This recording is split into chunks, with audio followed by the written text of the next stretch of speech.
Section 3. You will hear two biology students called Helen and Colin talking about the report they are writing on their recent field trip to a seaside area called Rocky Bay.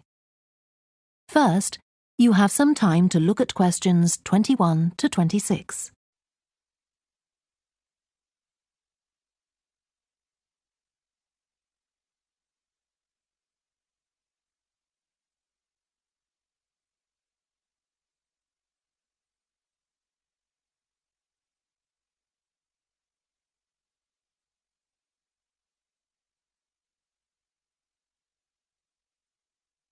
Now listen carefully and answer questions 21 to 26.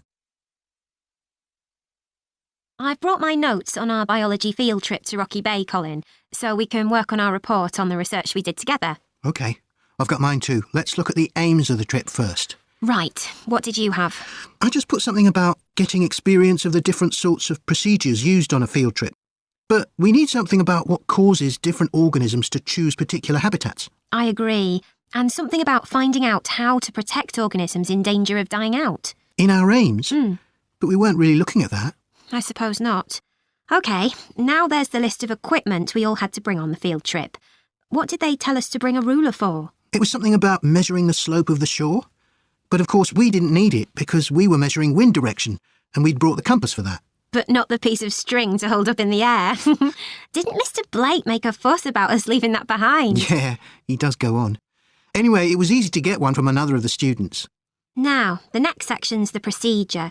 I sent you the draft of that. Yeah, it was clear, but I don't think we need all these details of what time we left and what time we got back and how we divided up the different research tasks. OK, I'll look at that again.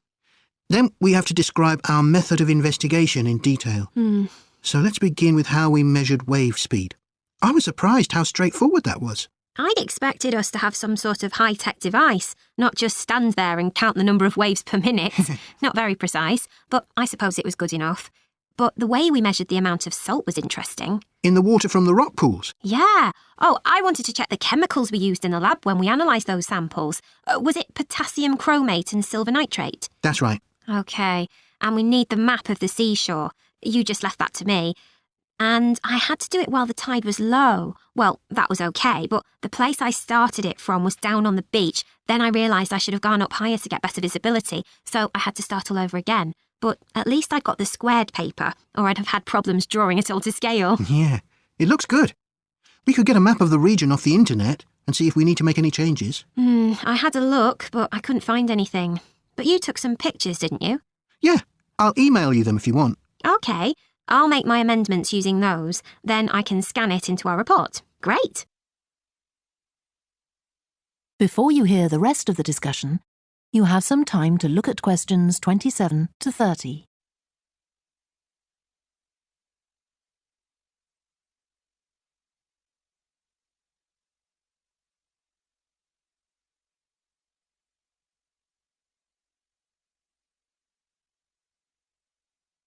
Now listen and answer questions 27 to 30. Now, when we get to our findings, I thought we could divide them up into the different zones we identified on the shore and the problems organisms face in each zone. So for the highest area... The splash zone? Yeah, we found mostly those tiny shellfish that have strong hard shells that act as protection. But not from other organisms that might eat them. Predators. No, that's not the main danger for them, but the shells prevent them from drying out because they're in the open air for most of the time. Right. And since they're exposed, they need to be able to find some sort of shelter or cover themselves up so they don't get too hot. Then in the middle and lower zones nearer the sea, we need to discuss the effects of wave action. Yes, and how organisms develop structures to prevent themselves from being swept away or even destroyed by being smashed against the rocks. I haven't done anything on the geological changes. I don't know what to put for that. No, we weren't concentrating on that. Maybe we need to find some websites. Good idea. I've got the lecture notes from Mr. Blake's geology course, but they're too general. But we could ask him which books on our reading list might be most helpful. Right. OK, now I did a draft of the section of sources of possible error in our research, but I don't know if you agree. For example, the size of the sample and whether it's big enough to make any general conclusions from. But I thought actually we did have quite a big sample. We did. and our general method of observation seemed quite reliable. But we might not be all that accurate as far as the actual numbers go. Yeah, we might have missed some organisms, if they were hiding under a rock, for example. I wasn't sure about the way we described their habitats. I decided it was probably okay. Yeah, and the descriptions we gave of the smaller organisms, they weren't very detailed, but they were adequate in this context. I'm not sure we identified all the species correctly, though. Okay, we'd better